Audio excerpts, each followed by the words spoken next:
The envelope trembled in Eleanor's hands as tears blurred her vision. Inside was a bank statement with more zeros than she'd ever seen in her life, and beside it, her husband's handwritten note, "The money or the boy. You can't have both." She glanced at the window where their 5-year-old adopted son played in the garden, laughing as he fed carrots to their old chestnut mare, Willow. The horse had once saved the boy from drowning in the lake on their property, a miracle no one could explain. Now, as Eleanor watched them together, the mare turned her wise eyes toward the house, seeming to stare directly at her across the distance. In that moment, something stirred in Eleanor's heart, a memory, a truth, a decision forming. She didn't yet know that by sunrise, she would leave behind the mansion, the wealth, and the man who forced her to choose. Before we carry on, please hit the subscribe button to make my day, and let me know where you are watching from in the comments. The clinking of silverware against fine granite china echoed through the cavernous dining room of the Hamilton estate. Eleanor Hamilton sat at one end of the mahogany table that could seat 20. Her husband Robert at the opposite end, the distance between them far greater than the 12 feet of polished wood. Neither had spoken a word since the main course arrived. Eleanor watched her husband methodically cut his steak, his movements precise and controlled like everything else in his life. At 52, Robert Hamilton had the distinguished look of old money, though his fortune was entirely self-made. His silver-streaked dark hair was impeccably styled, his custom suit without a wrinkle. He had built his investment empire from nothing, a fact he never let anyone forget, especially not his wife of 7 years. "How was your day?" Eleanor finally asked, her voice small in the vast space. Robert didn't look up from his plate. "Productive. Acquired that tech startup I mentioned last week. Their valuation was inflated, but I got them to see reason." Getting people to see reason was Robert's specialty, a euphemism for bending them to his will through whatever pressure points he could identify. Eleanor had once admired this determination. Now it made her stomach tighten. "That's wonderful," she said without enthusiasm. "Noah had his kindergarten interview today at Westfield Academy." Robert's knife paused mid-cut. "I thought we agreed on Brookhaven Prep. Brookhaven doesn't have the arts program that Noah loves." And Westfield's headmaster was very impressed with his reading skills. "Arts program," Robert muttered with thinly veiled disdain. "The boy needs structure and discipline, not finger-painting. Brookhaven has produced 3 senators and a Supreme Court justice." Eleanor set down her fork. "He's 5 years old, Robert. He needs to be a child before he becomes your protege." "He's not my protege," Robert said sharply. "And he never will be with that attitude." The unspoken words hung in the air. Asterisk. "He's not even my son, asterisk." Noah had come into their lives 3 years ago, when Eleanor's sister Julia and her husband died in a car accident. With no other family, 4-year-old Noah became their responsibility. Eleanor had embraced motherhood with all her heart, while Robert had reluctantly agreed to the arrangement, viewing it as a temporary inconvenience rather than a lifetime commitment. Noah asked about riding lessons again. Eleanor said, changing the subject. "He loves spending time with Willow." Robert scoffed. "That ancient mare should have been put down years ago. She's eating money and taking up stable space. And I don't want the boy getting attached to animals, instead of focusing on his education. Willow was my grandmother's horse. She's part of this estate, just like the paintings and the silver you're so proud of," Eleanor countered, a rare flash of defiance in her voice. "The paintings appreciate in value. The horse depreciates every day she's alive," Robert replied coldly. "Besides, it's not natural how the boy gravitates to that animal. Almost doesn't seem human sometimes, the way he communicates with it." Eleanor bit her tongue. Noah did have a special connection with Willow, one that defied explanation. The old mare seemed to understand the child in ways even Eleanor couldn't, sensing his moods, following him with her gentle eyes, standing guard near him whenever he played outside. And then there was the incident at the lake last summer. "He's a sensitive child," she said carefully. "Animals provide emotional support. What he needs is to toughen up. The world doesn't reward sensitivity, Eleanor. You should know that by now." The implied criticism stung. Eleanor had once been an art history professor at the university where she met Robert after he gave a guest lecture on investment in fine arts. She'd been captivated by his knowledge, his confidence, his apparent appreciation for beauty. She'd given up her career after they married, at his insistence. Now her days were filled with charity luncheons and interior decorating decisions. Her education and passion relegated to occasional visits to museums, always on Robert's schedule. "I was thinking," she ventured, pushing her barely touched salmon around her plate, "maybe we could take Noah to the coast this summer. He's never seen the ocean." Robert's jaw tightened. "I have the Beijing expansion in June, the London conference in July, and board retreats in August. You know my schedule is set a year in advance. Maybe just Noah and I could go then. Just for a week or two. Without me." "It wasn't a question. You're welcome to join us when you can," Eleanor offered, knowing he wouldn't. Robert set down his cutlery with deliberate care. "Is that what this is about? Creating a separate life with the boy? Cutting me out?" "No, of course not. I just thought. You just thought you'd make plans without consulting me. Spending my money to play happy family with a child who isn't even ours." Eleanor flinched. "Noah is ours, Robert. We adopted him legally. We're all he has." "You adopted him," Robert corrected. "I signed papers to make you happy, to prevent a scene." "But let's be honest, Eleanor. This arrangement isn't working." A chill ran through her body. "What do you mean?"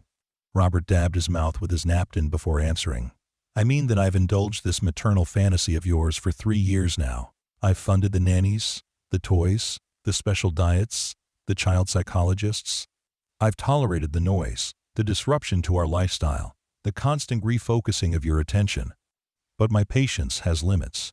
Eleanor's hands began to tremble. She clasped them tightly in her lap. "Noah is not a fantasy. He's a little boy who lost his parents. Our nephew. He's your sister's child, not mine.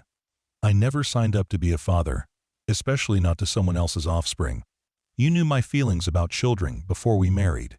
"People change," Eleanor whispered. "I don't," Robert stated flatly. "You knew exactly who I was when you accepted my proposal. I've never pretended to be anything else." A heavy silence fell between them. Outside the floor-to-ceiling windows, darkness had settled over the manicured grounds of their estate. The distant hills were just silhouettes against the night sky. Eleanor thought of Noah, already asleep upstairs, his room filled with books and toys, but devoid of the true security. Every child deserved the absolute certainty of being wanted, being loved unconditionally. "What are you saying, Robert?" she finally asked, though she feared she already knew. He leaned back in his chair, studying her with those calculating blue eyes that had once made her feel special, but now only made her feel like another asset being in dash. Appraised. I'm saying it's time for a decision. This situation is untenable. The boy needs stability, structure, proper schooling, things you and I fundamentally disagree on. More importantly, our marriage needs to return to what it was before all this." "Before all what?" "Before we became a family." "We were never meant to be a family in that sense, Eleanor," Robert said with exaggerated patience, as if explaining something simple to a child. "We were partners. We had plans. Travel, social advancement, my business expansion. You were going to open that art consulting firm for my high-net-worth clients. Instead, you've transformed into this domestic creature I'd barely recognize." Tears pricked at Eleanor's eyes, but she refused to let them fall. Robert despised emotional displays. "I'm still me," she said softly. "I've just grown, become more. You've become distracted, divided in your loyalties." Robert straightened his cuffs, a nervous habit when he was building to something important. "I've made a decision. It's time for the boy to attend boarding school." Eleanor gasped. "He's 5 years old." Rockwell Academy accepts students from age 5. Their junior program is highly respected. It's all the way in Vermont, which provides the necessary separation for all of us to reset. You and I can reconnect, rebuild what we've lost. The boy gets the structure he needs. He can return for holidays, of course. Eleanor stared at her husband, truly seeing him perhaps for the first time. The handsome features that had once seemed commanding now looked hard and unyielding. The confidence she had admired now revealed itself as arrogance. The success she had celebrated now seemed hollow, built on the crushed dreams and needs of others. "His name is Noah," she said quietly. "Not the boy. Noah. And he's not going to boarding school." Something dangerous flashed in Robert's eyes. "This isn't a negotiation, Eleanor. The arrangements have been made. The first semester's tuition has been paid. He starts next month." Eleanor pushed her chair back from the table and stood. "You had no right at all to make that decision without me." Robert remained seated, his posture rigid. "I have every right. My name is on the adoption papers, however reluctantly signed. My money pays for everything in his life, and yours. My position in this community gives you both the lifestyle you enjoy. Without me, what exactly do you bring to this equation?" The question hit Eleanor like a physical blow. In their 7 years of marriage, Robert had systematically dismantled her independence. First her career, then her separate bank accounts, then her close friendships that weren't with his approved social circle. She'd surrendered each piece of herself so gradually she hardly noticed, each concession seeming reasonable at the time, each sacrifice made in the right name of marital harmony. "I bring everything else," she said, her voice finding strength. "Love, compassion, humanity, things you can't buy or sell or trade on your precious stock market." Robert's laugh was short and dismissive. "Noble sentiments. Very touching. But they don't pay for the roof over your head or the food on your plate. There are things more important than money, Robert," says someone who's never been without it. He stood now too, his tall frame imposing. "You've lived in my world for 7 years, enjoying every privilege my wealth provides.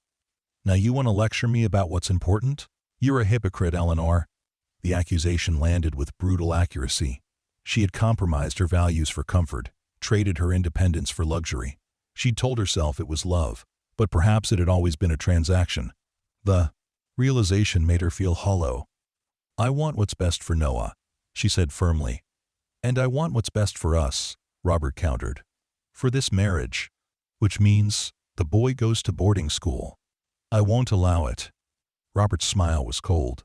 "You don't have the authority to stop it, legally or financially." "Then I'll take him and leave." Eleanor threatened, though even as the words left her mouth, she realized how powerless she was.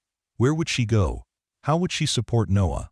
Her academic credentials were outdated, her professional contacts long lost.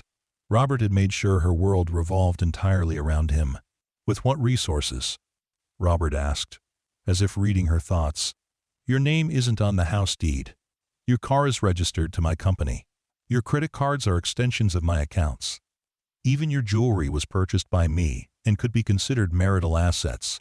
Each statement was another nail in the coffin of her independence.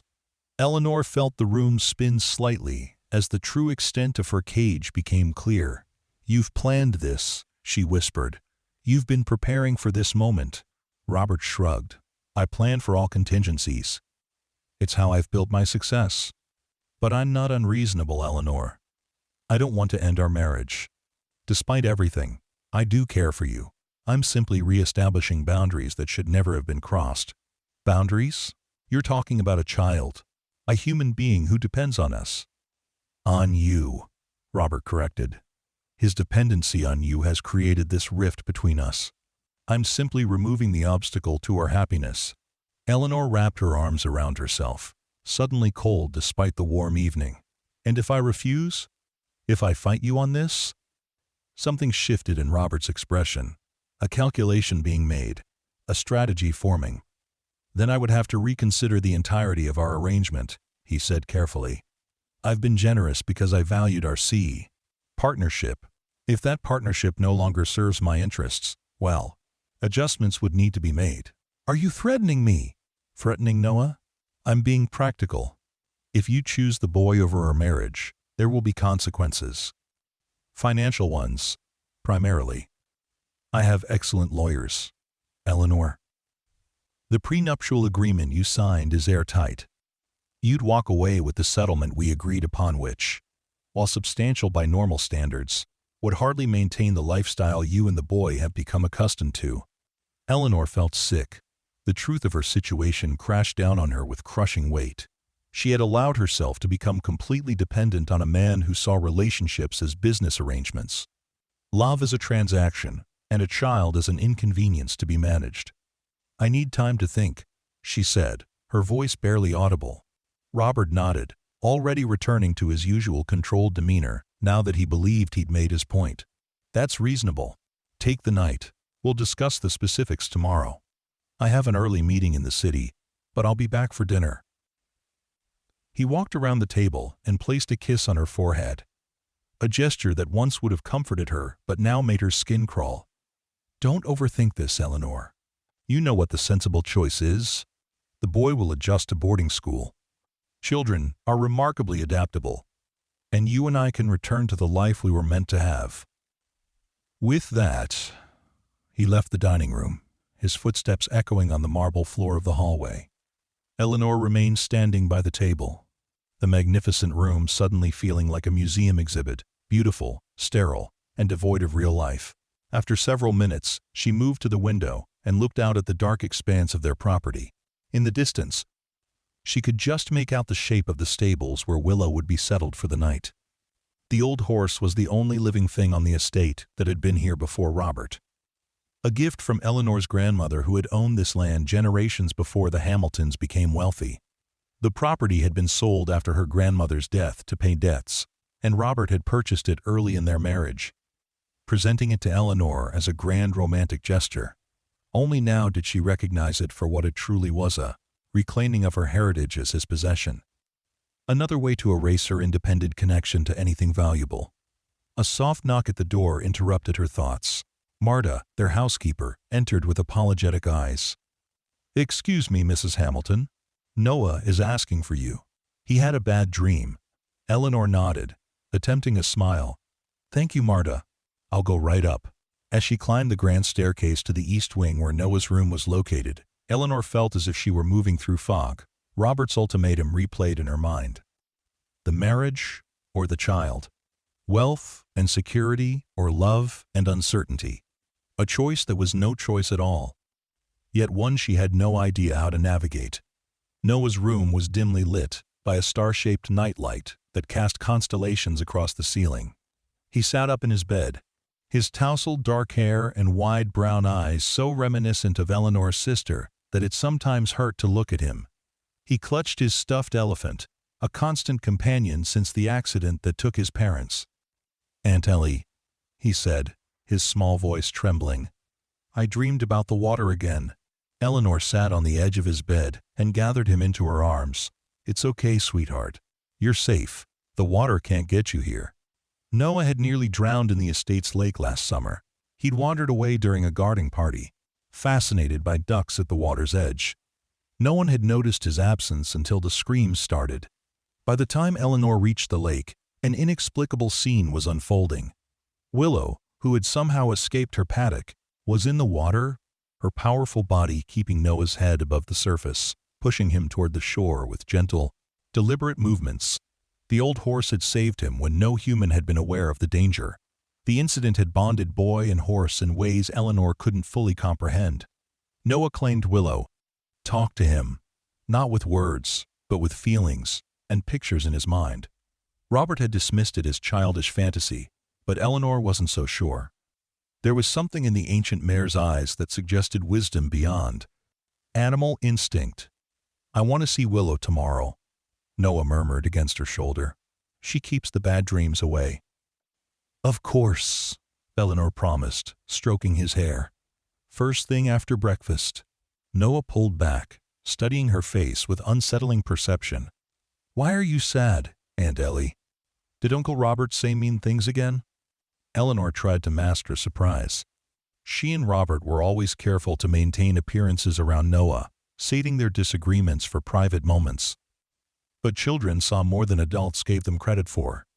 "Uncle Robert and I just have different ideas about some things," she said carefully. "Grown-up things. Nothing for you to worry about." Noah's expression remained serious. "He doesn't like me. He never has." The simple truth, spoken with a child's directness, broke something in Eleanor's heart. "That's not true, sweetheart," He just shows love differently than some people. Even to her own ears, the excuse sounded hollow. Noah deserved better than platitudes. Willow says he has a frozen heart, Noah continued matter-of-factly. She says we should leave before winter comes. A chill ran down Eleanor's spine. Winter is months away, silly. And horses don't talk. Noah yawned, already being pulled back toward sleep, secure in her presence. Willow does. Not with words. With her heart. She says you have wings but forgot how to fly. Eleanor sat with him until his breathing deepened into sleep. His innocent face relaxed and trusting. She thought about Robert's ultimatum, about Noah being sent away to boarding school, about the life stretching before them under Robert's controlling influence. She thought about the woman she had been before her marriage, passionate about art and ideas, confident in her path. She thought about the woman she had become, decorative, dependent, diminished. Wings, but forgotten how to fly. As she quietly left Noah's room, an idea began to form in Eleanor's mind. Not a fully developed plan, but a spark of possibility. She went to her own room separate from Robert's by his preference and opened her laptop. For the next several hours, she researched boarding schools, child custody laws, prenuptial agreement limitations, and financial planning for single parents. The picture that emerged was bleak, but not hopeless. Robert was right about one thing: legally and financially, he held nearly all the cards. But there were options, paths forward that would be difficult, but not impossible. The settlement from their prenup was modest by their current standards, but enough to start over somewhere simpler. She had her grandmother's jewelry, never declared in the prenup because it had been family property passed directly to her. If she sold some pieces, it would provide additional cushion. By the time dawn light crept through her curtains, Eleanor had moved from research to action. She'd emailed an old college friend who had become a family law attorney, sent inquiries to rental agencies in small university towns where she might find teaching work, and started an application for Noah at a progressive day school known for supporting children through trauma and transition. She was terrified, but resolute. The clarity that had eluded her for years had arrived with devastating force. She had to leave Robert. Not just for Noah's sake, but for her own survival. As she closed her laptop, exhausted but driven by newfound purpose, Eleanor knew her next step would be the hardest. Before she could make concrete plans, before she could take action, she needed time to think, truly think, away from the oppressive atmosphere of the mansion, away from the constant reminders of Robert's power and her dependence. She needed to clear her head in the one place on the estate that had always brought her peace. After checking that Noah was still asleep and would be watched over by Maria, Eleanor changed into riding boots and a light jacket. She made her way downstairs and out toward the stables, the early morning air crisp and invigorating against her skin. The estate was quiet at this hour, the gardeners and other staff not yet arrived. Even Carlo, the stable manager, wouldn't be in for another hour. The stable built-in was a handsome structure of weathered wood and stone, designed to complement the main house while maintaining a rustic charm. Eleanor keyed in the security code and stepped into the familiar warmth and earthy scent that had always calmed her nerves. Robert kept 3 expensive show horses that he never rode, status symbols to impress business associates during estate tours. But it was the 4th stall, at the far end of the building, that Eleanor headed towards. Willow's soft nickering greeted her before she reached the stall. The mare's chestnut coat had dulled with age, and gray had long since frosted her muzzle, but her brown eyes remained bright and intelligent. She pushed her nose against Eleanor's palm in greeting. "Hello, old friend," Eleanor whispered, stroking the horse's forehead. "I could use your wisdom today." As if understanding, Willow lowered her head to Eleanor's shoulder in an equine embrace. Eleanor found herself leaning into the warm strength of the animal, drawing comfort from the steady heartbeat and gentle breath. "I should have done this years ago," she murmured. Seen what was happening, stood up for myself, for Noah. Tears that she had held back all night finally spilled freely. "I've been such a coward. So afraid of losing the security, the lifestyle. What kind of person trades their soul for material things?" Willow shifted, stamping a huff, as if in disagreement with Eleanor's self-condemnation. With practiced motions, Eleanor prepared the mare for riding, though she hadn't planned to do more than walk the familiar trails surrounding the property. The physical routine of brushing Willow's coat, checking her hooves, and placing the saddle blanket and saddle on her back was meditative, allowing Eleanor's thoughts to settle into determination rather than panic. "We're going to leave," she said aloud, as if making the promise to Willow made it more real. "Noah and I. Before Robert can send him away. Before I lose any more of myself. I don't know exactly how yet, but we're going." Leading Willow from the stable into the brightening day, Eleanor felt a weight lift slightly from her shoulders. The hardest decision had been made. The path forward would be challenging, but clear. Once mounted, she guided Willow toward the network of trails that wound through the wooded areas of the estate, seeking the quiet sanctuary of nature. They followed a familiar route, moving deeper into the woods where ancient oaks and maples filtered the morning sunlight into dappled patterns on the forest floor. Birds called from the branches above, and occasionally a squirrel or rabbit darted across the path. In this peaceful setting, far from the mansion's oppressive grandeur, Eleanor could think more clearly. She would need to act quickly, but carefully. Robert was leaving for his city office soon and wouldn't return until evening. That gave her the day to make arrangements, gather essential documents, and pack necessities for herself and Noah. Her friend Catherine lived 3 hours away in a small college town. She had already responded to Eleanor's early morning email with an immediate offer of her guest room for as long as you need. The legal battle ahead would be brutal. Robert wouldn't let them go easily, wouldn't accept the damage to his pride and his carefully constructed image. But Eleanor had documentation of his controlling behavior, of his emotional neglect of Noah, of his thinly veiled threats.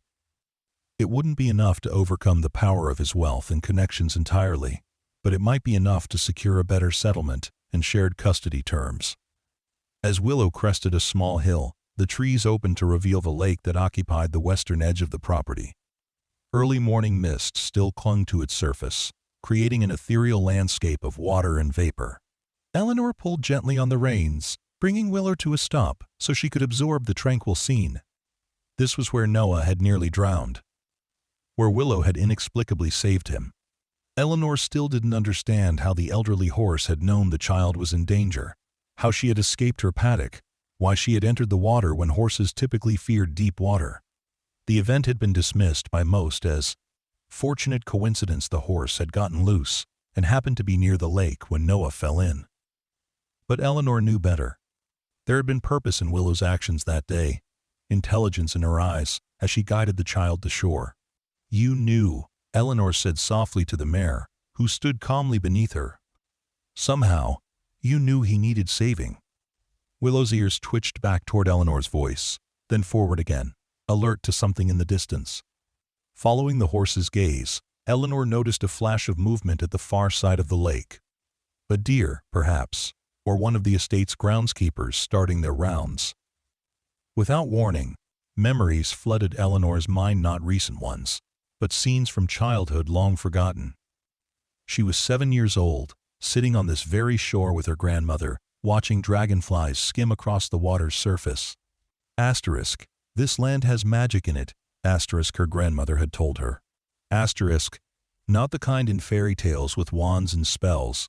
The real kind, the magic of life, connected to life, of wisdom passed down through generations, of hearts speaking without words." Asterisk, young Eleanor had been entranced, asking eager questions. "Can I learn this magic, Grandma?"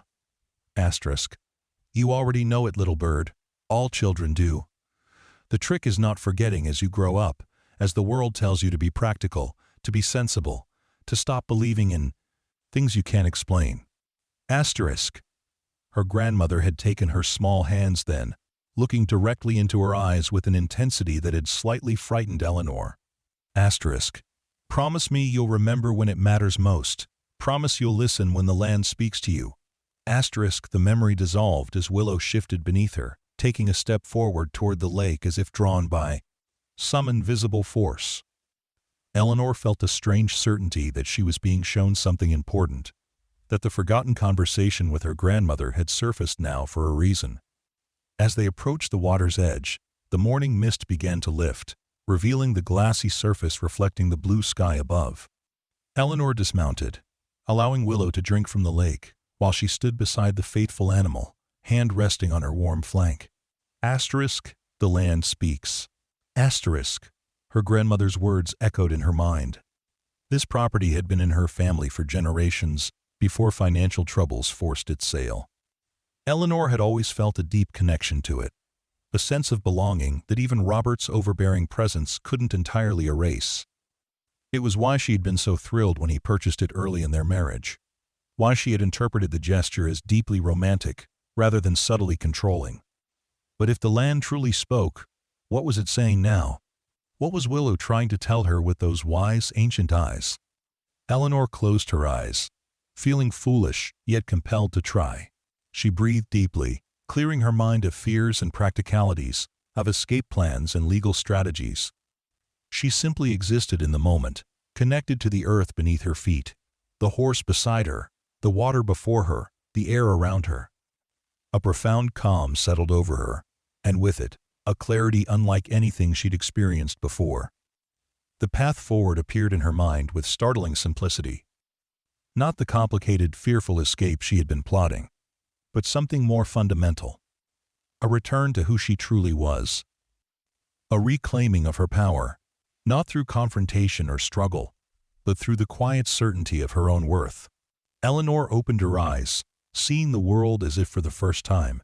The colors seemed more vibrant, the sounds clearer, her perception heightened by the strange moment of connection. Willow had finished drinking, and now stood watching her, expectant. "I understand now," Eleanor whispered to the mare. "It's not about running away, it's about standing my ground. This land was my family's before it was Robert's. My connection to it is deeper than his legal ownership, and my connection to Noah goes beyond any paper Robert signed or any court ruling he might secure." With sudden determination, Eleanor remounted Willow and turned back toward the house. Not at a walk this time, but at a brisk trot. Her mind was clear, her purpose defined. Robert had given her an ultimatum: choose money or family. But it was a false choice, designed to maintain his control. The real choice was between living in fear or living in truth, between accepting the cage Robert had built around her or breaking free, regardless of the consequences. As they emerged from the woods, the mansion came into view, grand and imposing against the morning sky. It no longer intimidated Eleanor. It was just a house, after all wood and stone and glass. What mattered were the lives inside it and the courage to protect what was truly valuable. Returning Willow to her stall with a final grateful pat, Eleanor strode purposefully toward the house. She would not wake Noah yet. First, she had preparations to make, not for a hasty escape, but for a principled stand. In her study, a room Robert rarely entered, Eleanor unlocked the antique secretary desk that had belonged to her grandmother. From its hidden compartment, she removed a bundle of documents: her grandmother's will, the original deed to the property, family photographs, and letters dating back generations. Among them was an envelope she had never opened, marked with her name in her grandmother's distinctive script, with instructions to read it when the land calls to you. With trembling fingers, Eleanor broke the seal and unfolded the yellowed paper inside. Asterisk, my dearest Eleanor. Asterisk, asterisk. If you're reading this, you've remembered what I taught you about listening to your heart and to the wisdom of the land that has sheltered our family for generations. I couldn't legally prevent the sale of our home after my passing, but I made certain arrangements to protect what matters most. Asterisk, asterisk. The property deed you possess notes the boundaries of the estate as recorded in county records, but there is an older survey included here that shows the original boundaries. You'll notice a critical difference. The 3 acres surrounding the lake and the old stable were legally separated before the sale, though this fact was obscured by clever legal maneuvering by your grandfather's former business partner. Asterisk. Asterisk. These 3 acres, including the lake where you spent so many happy hours, remain in our family's name, held in trust for you. The trust documents are with my attorney, James Whitaker, whose contact information is enclosed. The provision was that this trust would only be revealed to you when you were ready to understand its true value, not as property, but as heritage. Asterisk. Asterisk. Willow knows. She has always known. The old ones remember what we forget. Asterisk. Asterisk. Whatever circumstances have led you to open this letter, know that you are stronger than you believe and richer than any bank account could measure. You carry our family's spirit in your heart. It cannot be bought or sold or taken from you. Asterisk. Asterisk. With eternal love. Asterisk. Asterisk. Grandma Catherine. Asterisk. Eleanor sat motionless, the letter in her hands, as its implications washed over her. A small portion of the estate, the most meaningful portion, had never legally belonged to Robert. It had been held in trust for her all these years, unknown to him or the lawyers who had facilitated his purchase of the main property. The lake, where Noah had nearly drowned, where Willow had saved him. The old stable where the mare had lived all these years. The woods where Eleanor had just experienced her moment of clarity. They weren't Robert's at all. They were hers always. Had been, always would be. She spread out the survey map enclosed with the letter. The boundaries were clearly marked, showing the separated parcel. It wasn't large enough for the mansion, which sat firmly on the land Robert had legitimately purchased. But it included a small caretaker's cottage near the old stable, a building that had fallen into disrepair years ago but still stood. With work, it could be made livable again. Eleanor reached for her phone and dialed the number for James Whitaker, her grandmother's attorney. To her surprise, the line was answered on the second ring. Whitaker and Associates. Yes, hello. My name is Eleanor Hamilton. I believe you're the trustee for some property left to me by my grandmother, Catherine Blackwood. A moment of silence, then, Mrs. Hamilton. We've been waiting for your call for quite some time. I'm very pleased to hear from you. By the time Noah awoke and came downstairs for breakfast, Eleanor had spoken at length with James Whitaker, confirming the existence and terms of the trust. She had also consulted with a different attorney regarding her rights in the coming confrontation with Robert, and had made several other calls that reinforced her resolve. She found Noah in the kitchen, where Marta was making his favorite blueberry pancakes. The boy's face lit up when he saw her. "Can we see Willow now, Aunt Ellie? You promised." Eleanor smiled, feeling lighter than she had in years despite the difficult conversation that lay ahead. "Yes, sweetheart. In fact, I have something very special to show you at the stables." After breakfast, they walked hand in hand toward the stables, Noah chattering excitedly about what he wanted to tell Willow. Eleanor listened with half an ear, her mind racing with plans. When they reached the stable, Willow nickered softly in greeting, stretching her neck over the stall door to nuzzle Noah's hair. "She missed me," Noah exclaimed, reaching up to pat the mare's velvety nose. "She certainly did," Eleanor agreed. She opened the stall door and helped Noah inside, showing him how to offer a carrot to the gentle horse. "Noah, I want to show you something special. Do you see that small path behind the stable?" Noah peered in the direction she pointed. "The one with all the tall grass?" "That's the one. It leads to a little house near the lake. It belonged to my grandmother, and now it belongs to me. Would you like to see it?" Noah's eyes widened with interest. "Is it like a secret hideout?" Eleanor smiled. "Something like that. It's very old and needs some fixing, but it's in a beautiful spot where you can see the whole lake. And guess what? Willow's paddock is right next to it. Can we go look at it, please? Please?" Noah's excitement was palpable. "That's exactly what I had in mind. Let's bring Willow with us. She knows the way better than I do." Eleanor saddled the mare, then lifted Noah onto Willow's back before mounting behind him. With Noah securely nestled in front of her, Eleanor guided Willow out of the stable and toward the overgrown path that wound behind the outbuildings. The path quickly narrowed, branches from untended shrubs reaching across to brush their legs. Willow navigated the route with the confidence of familiarity, despite the years of neglect that had allowed nature to reclaim much of the trail. "Did you come here when you were little like me?" Noah asked, his small hands gripping the pommel of the saddle. "I did," Eleanor confirmed. My grandmother taught me to swim in that lake. She showed me which berries were safe to eat in these woods. She told me stories about our family while we sat on the porch of the cottage. Was she nice? Like you? The simple question touched Eleanor deeply. She was very nice. And very wise. She taught me important things that I forgot for a while, but I'm remembering them now. The path opened suddenly into a small clearing. At its center stood a cottage that time had weathered, but not destroyed. Its stone foundation remained solid, though the wooden siding had faded to a silvery gray. The shingled roof sagged in places, but appeared mostly intact. Vines had claimed one entire wall, their tendrils exploring the edges of windows clouded with dust and age. It wasn't grand by any measure, perhaps 3 or 4 rooms at most. But it had been built with care, its proportions pleasing, its placement on the land thoughtfully oriented to capture both morning light and stunning views of the lake beyond. "It's a fairy house," Noah declared with childlike wonder. Eleanor laughed. "It does look a bit magical, doesn't it? But it's real. My grandmother lived here when she was a young woman. Later, the caretaker for the estate used it. It's been empty for a long time, but with some work, it could be a home again."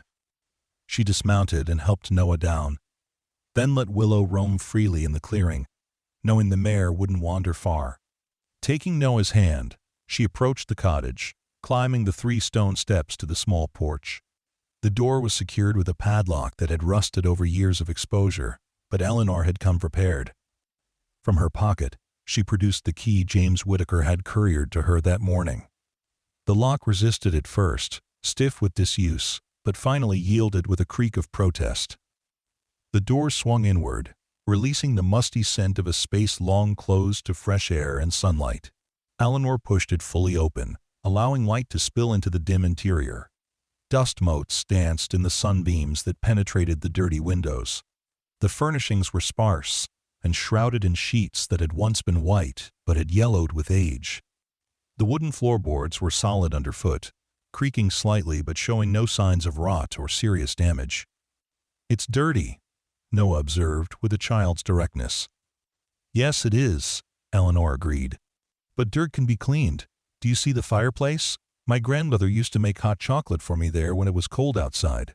Noah approached the stone hearth that dominated one wall of what appeared to be the main living area. "Can we make hot chocolate here too?" Eleanor knelt beside him, her heart full.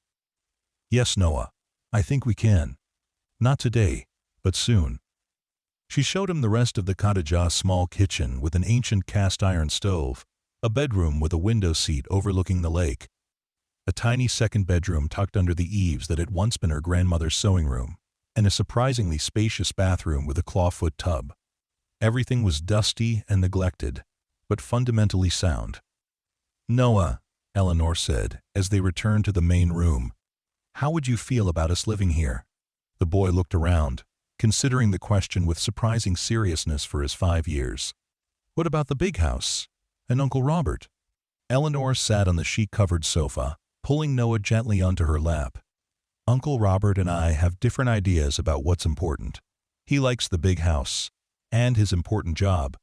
I like being with you and having Willow nearby and looking at the lake. Sometimes grown-ups realize they want different things, and it's better for them to live in different places." Noah's brow furrowed in thought. Would I still have to go to that school he talked about? The one far away? Eleanor's heart clenched. Noah had overheard more than she realized. "No, sweetheart. You wouldn't go there. You'd go to a school near here and come home every day. We'd be together. And Willow too?" "And Willow too?"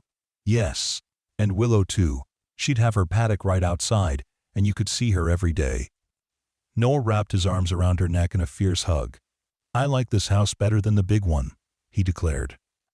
"Can we stay here tonight?" Eleanor hugged him back, blinking away tears. "Not tonight. The house needs cleaning and fixing first, but maybe soon. Very soon." They spent another hour exploring the cottage and its surroundings. Eleanor showed Noah the path to the lake, the place where wild strawberries grew in summer, and the ancient oak tree perfect for future climbing adventures. The more they explored, the more convinced Eleanor became that this was the right path forward. The cottage was more than a building. It was a tangible connection to her past, to her true self, to the values her grandmother had tried to instill in her before the allure of Robert's wealth had led her astray. By midday, they had returned to the mansion, Noah full of excitement about their cottage, Eleanor quietly resolute about the conversation that would take place that evening. The rest of the day passed in a strange limbo, going through the motions of her usual routine, while mentally preparing for the upheaval to come. She called the contractor her grandmother's attorney had recommended, arranging for an assessment of the cottage the following day. She contacted Noah's current kindergarten teacher to discuss his educational needs going forward. She made discreet inquiries about temporarily reopening her academic credentials, exploring possibilities for guest lecturer positions or adjunct roles at the small college 30 minutes from the estate. When Robert texted that he would be home for dinner at 7, Eleanor instructed the chef to prepare his favorite meal beef Wellington with truffle mashed potatoes and asparagus.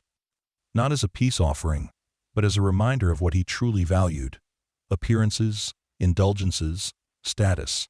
The things that would always matter more to him than the human connection he had promised to honor 7 years ago. Eleanor helped Noah with his bath before dinner, savoring the simple joy of his splashing and chatter. She read him 2 bedtime stories instead of the usual one, lingering over the illustrations, answering his questions with patience and attention.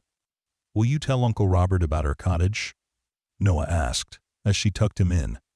Eleanor smoothed his hair back from his forehead. "Yes, I'll tell him tonight. He might be upset at first, but that's not your worry. I'll handle it. Willow says he can't hurt us if we stay near the water," Noah mumbled, already drifting toward sleep. The statement sent another chill through Eleanor, but she pushed the sensation aside. "That's right. We'll be safe at the cottage. Sleep well, my brave boy. I love you." "Love you too, Aunt Ellie," he murmured, eyes already closed. Eleanor stood in the doorway watching him for a long moment, drawing strength from his peaceful face, his absolute trust in her protection. Then she quietly closed his door and went to her room to prepare for the inevitable confrontation. She chose her outfit with deliberate care. Not one of the designer dresses Robert preferred, but a simple ivory blouse and tailored navy slacks that had been her favorites before marriage had transformed her into Robert's crowd. Ornamental wife. She wore her grandmother's pearls rather than the diamonds Robert had given her on their 5th anniversary. She pulled her honey blonde hair back in a simple knot rather than the elaborate styles she usually wore for dinner. When she looked in the mirror, she saw glimpses of the woman she used to be, the professor, with passionate ideas and quiet confidence. Not fully restored yet, but emerging from the shell of the society wife she had allowed herself to become. The sound of Robert's Aston Martin pulling into the circular driveway reached her through the open window. Eleanor took a deep, centering breath and made her way downstairs to meet her husband. Robert entered the main hall with his usual commanding presence, handing his briefcase to the waiting bubbler with barely a glance.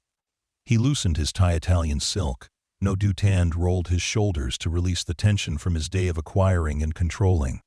"Something smells fantastic," he remarked, noticing Eleanor on the staircase. His eyes narrowed slightly at her appearance, but he made no comment. "Is dinner ready?" Unfamished, the Beijing deal is proving more complicated than anticipated. "Dinner is served whenever you're ready," Eleanor replied calmly. "Would you like a drink in the study first?"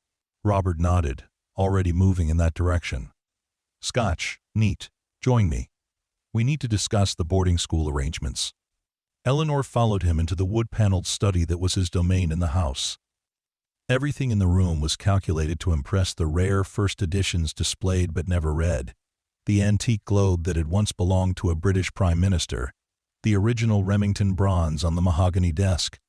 Robert went directly to the bar cart and poured himself a generous measure of 30-year-old Macallan. "I've made some calls," he said without preamble. "Rockwell's headmaster is an old Harvard classmate. He'll guarantee Noah a spot despite the late application, as a personal favor to me." He took a substantial swallow of the amber liquid.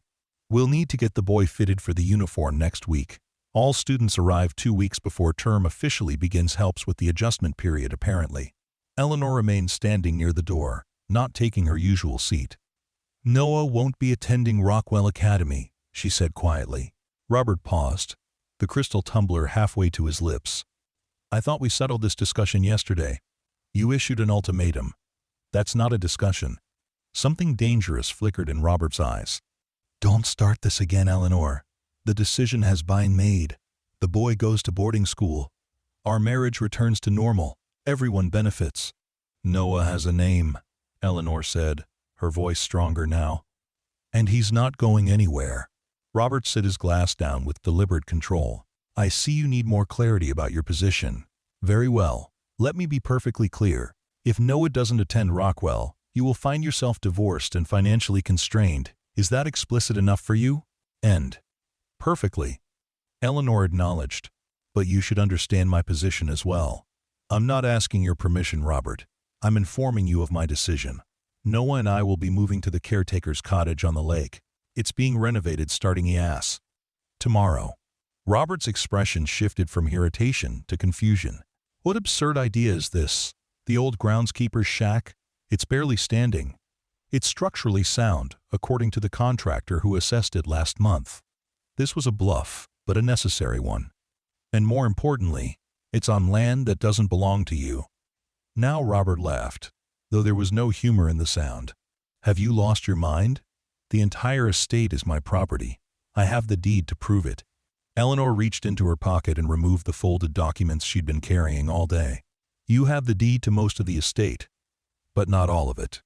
The 3 acres surrounding the lake, including the cottage and the old stable, were legally separated from the main property before you purchased it. They've been held in trust for me all this time. End quote. She placed the papers on the desk between them. The trust documents, the original survey, and her grandmother's letter. Robert glanced at them dismissively. Nonsense. My lawyers would never have missed something like that in the title search. They missed it because it was deliberately obscured through a complex series of legal maneuvers by my grandfather's former business partner, the man who sold you the property. The trust was purposely kept secret until I was ready to claim it. Robert's face darkened as he began to scan the documents more carefully. Eleanor could practically see his analytical mind working, searching for flaws, for leverage, for control. Finding none in the papers before him, he looked up with cold fury.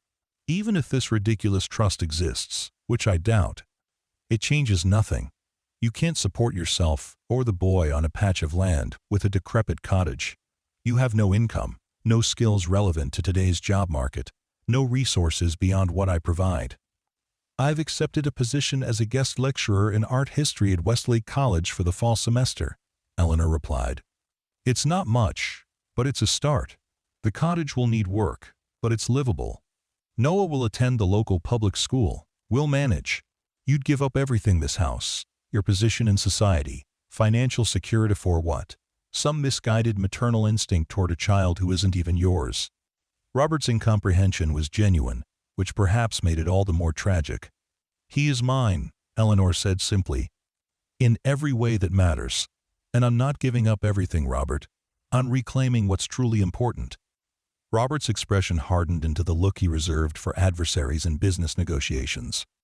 You're making a terrible mistake, one you'll regret when you're living in poverty, wondering how you'll pay for the boy's college education. One phone call from me will ensure you never work in academia again.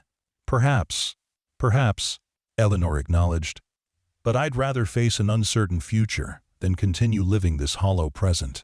You gave me an ultimatum, money or family. I've made my choice. Robert stood, his imposing height meant to intimidate.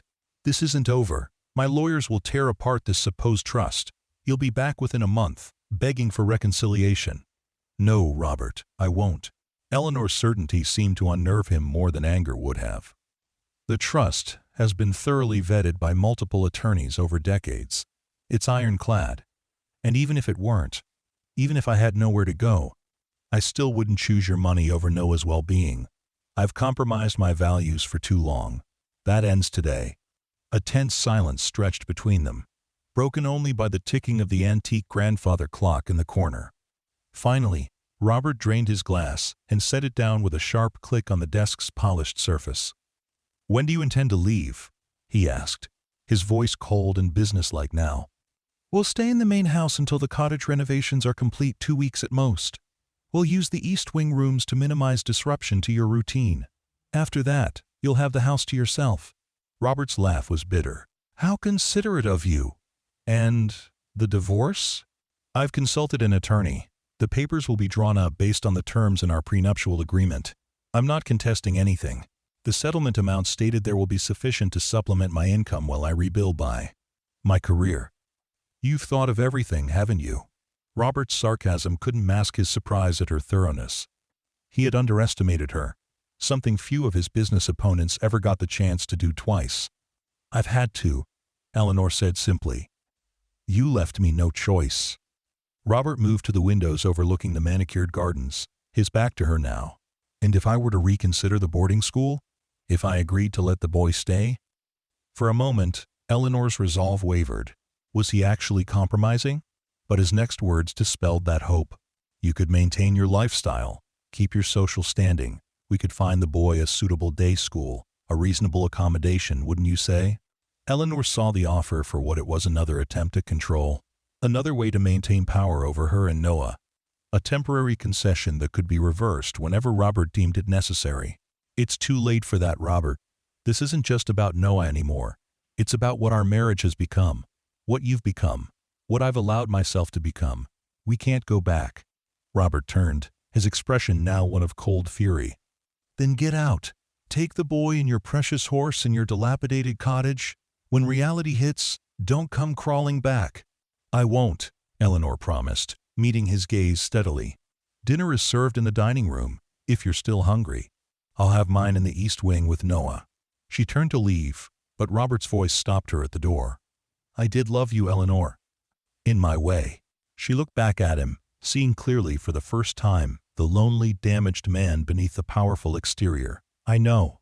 But your way of loving demands submission, not partnership. I deserve better. Noah deserves better." With that, she left the study, closing the door quietly behind her. Her hands were shaking, her heart racing, but her mind was clear. The confrontation had gone as well as could be expected. Robert would fight, would use every weapon in his considerable arsenal to punish her for this betrayal.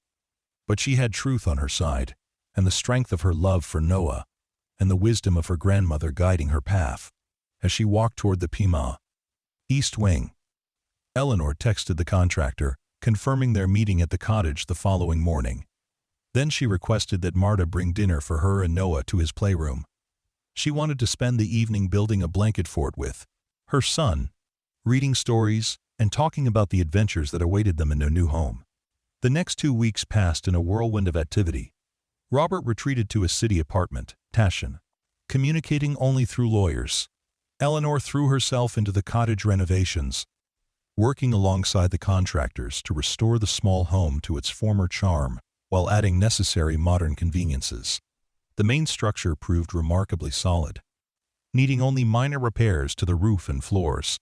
The plumbing and electrical systems required complete updating. But the work progressed quickly with the generous budget Eleanor allocated from her prenuptial settlement funds.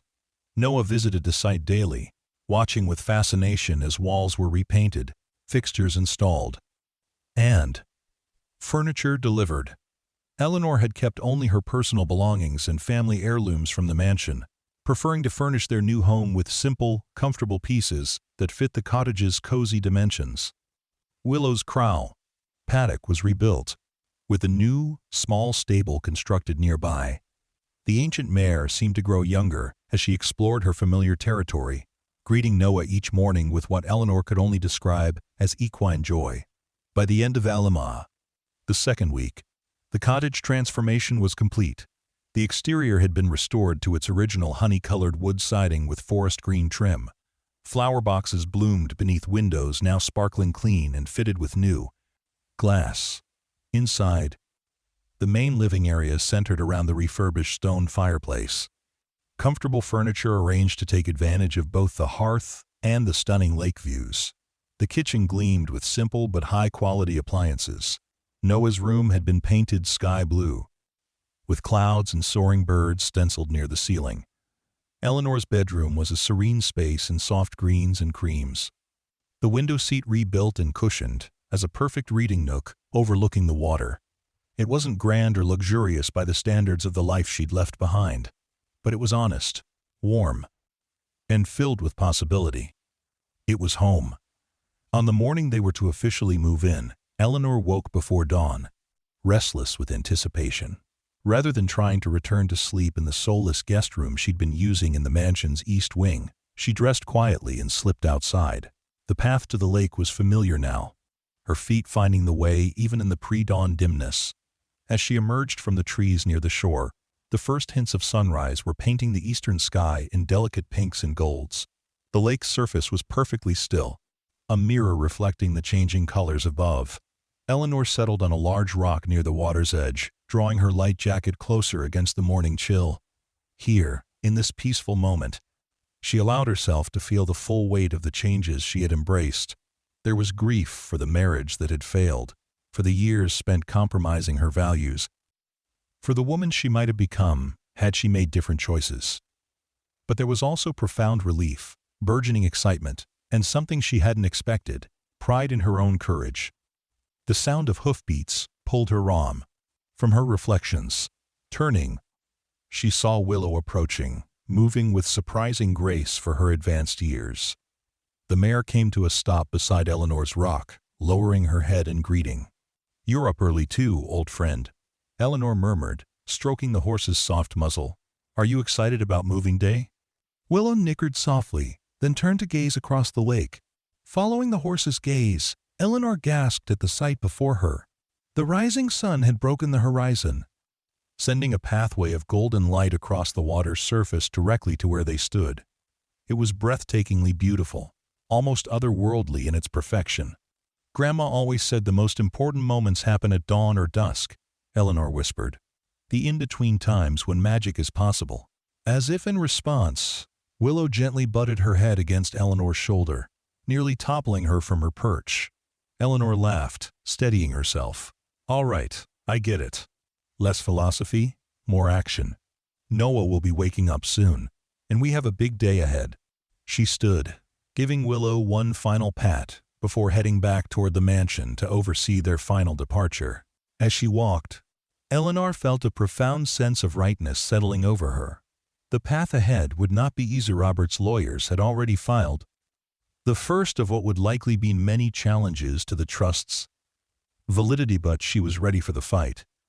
By choosing Noah over money, by reclaiming her family's land and her own identity, Eleanor had found something Robert's millions could never buy: authenticity, the freedom to live according to her true values, the courage to protect what mattered most, the wisdom to recognize that real wealth had nothing to do with bank accounts or mansions or social status.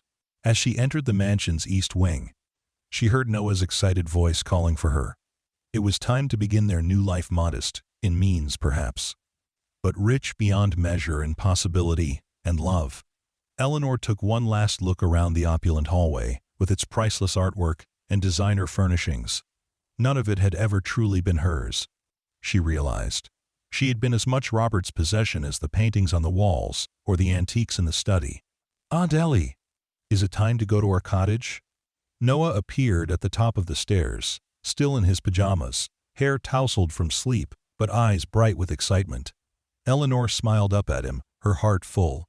"Yes, sweetheart. It's time to go home." 1 year later, the small gathering on the cottage's lakeside lawn celebrated 2 milestones: Noah's 6th birthday and the 1-year anniversary of what Noah had dubbed their Freedom Day. Friends from Noah's school, Eleanor's colleagues from the college where she now taught full-time, and a handful of neighbors shared cake and lemonade in the golden late-afternoon sunshine. Noah ran among the guests, proudly showing off his new fishing rod in the small vegetable garden he had helped plant. Willow watched from her paddock, occasionally nickering when children brought her apple slices and carrot sticks. Eleanor stood on the cottage porch, observing the scene with quiet contentment. The past year had brought challenges. As expected, Robert had fought the trust's validity vigorously before finally conceding defeat when his own lawyer advised him that continued litigation was futile. The divorce had been finalized 6 months ago, with Eleanor receiving exactly the settlement specified in the prenuptial agreement, modest by their former standards, but sufficient when combined with her professor's salary. There had been financial adjustments, Certainly. No more designer clothes or lavish vacations or household staff. Eleanor now managed their budget carefully, taught extra classes when needed, and had recently started consulting for a small local museum. But the simplified lifestyle had brought unexpected gifts, genuinely close friendships, time to rediscover her passion for art history, and, most precious of all, a deep and unshakable bond with Noah. The boy was thriving. His nightmares about drowning had ceased entirely. His natural intelligence and creativity flourished in the public school's progressive education program, and his special connection with Willow continued to deepen in ways that sometimes still mystified Eleanor. Quite a change from Hamilton Manor. A voice observed beside her. Eleanor turned to find Catherine, her oldest friend, and the first person who had offered help when Eleanor decided to leave Robert. For the better, Eleanor replied with a smile. You certainly look happier than I've seen you in years, Catherine said, though I imagine there are moments when you miss the perks of being Mrs. Robert Hamilton. Eleanor considered this honestly. Sometimes I miss the convenience, she admitted, having staff to handle everything, never worrying about bills or repairs or schedules. But I never miss the emptiness that came with it all. The constant awareness that I was living someone else's idea of a perfect life. And Noah? Does he ever miss the mansion? Eleanor glanced to where Noah was now sitting cross-legged in the grass near Willow's paddock, apparently having a very serious conversation with the old horse. He never even mentions it. This place was home for him, from the first day. He told me once that the big house was too big for feelings to find you. She smiled at the child's peculiar but profound observation. Here, I think our feelings find us easily: joy, frustration, peace, everything more immediate and honest. Catherine squeezed her arm affectionately. You made the right choice, Eleanor. Anyone can see that. As the party continued, Eleanor excused herself to bring out more refreshments. In the cottage kitchen, she paused by the window that overlooked the lake, struck again by the beauty of the setting sun reflecting on the water. Her grandmother's letter was framed on the wall nearby, a daily reminder of the wisdom that had guided Eleanor back to herself. The knock at the screen door interrupted her reverie. Need any help? It was James Whitaker, her grandmother's attorney, who had become a trusted friend during the legal battles of the past year. Just gathering my thoughts, Eleanor admitted, gesturing for him to enter. Days like this sometimes feel surreal, like I'm living someone else's happy ending. James chuckled. I'd say you earned this particular happy ending. Catherine would be extremely proud of you. I hope so, Eleanor said softly. I still don't understand how she knew how she arranged everything so perfectly, anticipating a crisis decades in the future. Your grandmother was a remarkable woman, freakishly intuitive, sometimes alarmingly perceptive. But mostly, she understood human nature. James accepted the tray of cookies Eleanor handed him. She knew what truly mattered in life, and she made sure that knowledge would be there for you when you needed it most. As they rejoined the party outside, Eleanor saw Noah leading a little girl from his class toward Willow's paddock, explaining something with the serious authority of a small boy imparting great wisdom. The child listened, raptly, then tentatively offered her hand to the old mare under Noah's careful supervision. The sight filled Eleanor with profound gratitude. This small piece of land, this modest cottage, the ancient horse, the vibrant child, they represented everything she had nearly lost by forgetting her grandmother's most important lesson. True wealth isn't counted in dollars or possessions but in connection, purpose, and the courage to choose love over fear. As if sensing her thoughts, Noah looked up and waved enthusiastically. Eleanor waved back, her heart so full it almost hurt. 1 year ago, Robert had forced her to choose between money and family. Standing here now, surrounded by genuine friendship, meaningful work, and Noah's unconditional love, Eleanor couldn't imagine how she had ever found the choice difficult. The path hadn't been easy, and challenges certainly lay ahead. The cottage would always need some repair or another. Eleanor's academic salary would never match Robert's millions. Noah would face his own struggles as he grew, but they would face it all together, guided by truth rather than appearances, by love rather than obligation. As the last guests departed and twilight settled over the lake, Eleanor and Noah stood on the shore skipping stones across the calm water. Willow grazed peacefully nearby, her presence a comfortable constant in their new life. Aunt Ellie, Noah said, concentrating on finding the perfect flat stone. Willow told me something today. Did she now? Eleanor smiled, accustomed to these reports of equine wisdom. She said we were right where we're supposed to be. That this is our place. He launched the stone, watching with satisfaction as it bounced 4 times before sinking. Do you think that's true? Eleanor looked at the modest cottage glowing warmly in the gathering dusk, at the peaceful lake reflecting the first stars of evening. At the ancient horse, who had somehow saved them all. She thought of Robert in his mansion, surrounded by expensive things but fundamentally alone. She thought of her grandmother, whose foresight and love had created this sanctuary decades before Eleanor would need it. Yes, Noah, she said, drawing him close as the last light faded from the sky. I think this is exactly where we're supposed to be. The morning light filtered through the cottage windows, casting a golden glow across the breakfast table where Eleanor and Noah sat enjoying their weekend pancakes. 3 years had passed since they had left the mansion and Robert behind. Life had settled into a rhythm of work and crass. School, gardening and horseback riding, quiet evenings by the fireplace, and weekend adventures exploring the surrounding countryside. Noah, now 8, had grown taller and more confident, thriving in the local school where his natural intelligence and creativity were nurtured rather than forced into rigid channels. Eleanor had been granted tenure at the college, her passion for teaching rekindled, and her expertise in art history increasingly recognized in academic circles. Robert had remarried 6 months earlier, a younger woman from his social circle, who apparently shared his priorities and ambitions. Eleanor had felt nothing but relief at the news. Any lingering emotional ties finally severed. Can we take Willow for a walk around the lake today? Noah asked, carefully cutting his pancake into precise triangles, a habit that reminded Eleanor fleetingly of his early years at the mansion. Of course, she'd love that. Eleanor agreed, glancing out the window to where the elderly mare grazed contentedly in her paddock. Willow had defied veterinary expectations, maintaining reasonable health despite her advanced age. The vet had eventually shrugged and suggested that some animals just know they're still needed.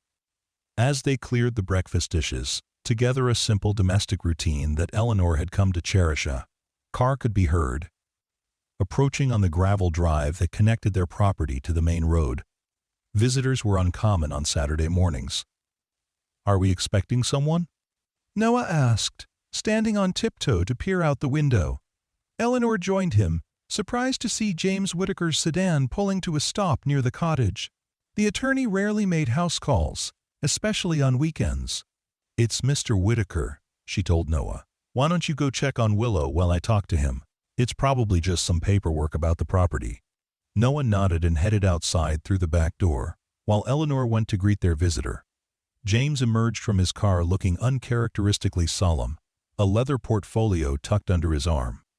James, this is unexpected, Eleanor said, welcoming him with a smile that faded when she noted his serious expression. Is something wrong? The attorney glanced toward where Noah was now visible in Willow's paddock, then back to Eleanor. Perhaps we could speak inside? A flutter of anxiety passed through Eleanor as she led him into the cottage's small living room. You're worrying me, James. What's happened? James placed his portfolio on the coffee table and sat heavily in one of the armchairs. I received a call from Robert's attorney yesterday evening. There's no easy way to say this, Eleanor. Robert is dead. The words seemed to hang in the air, disconnected from reality. Dead? How? He's only 55. Heart attack, apparently. He collapsed during a board meeting. By the time the ambulance arrived, it was too late. Eleanor sank onto the sofa, a confusing rush of emotions washing over her. There was shock, of course, and a strange hollow sadness, not for the man he had become, but for the man she had once believed him to be. But there was no grief, no sense of personal loss. Robert had effectively exited her life 3 years ago. I'm sorry to bring this news, James continued. Under normal circumstances, I wouldn't have come in person. But there are complications that require immediate attention. Complications? Eleanor repeated, struggling to focus. James opened his portfolio and removed several documents. Robert's will. It was updated shortly after your divorce was finalized. Most of his estate goes to his new wife, as expected.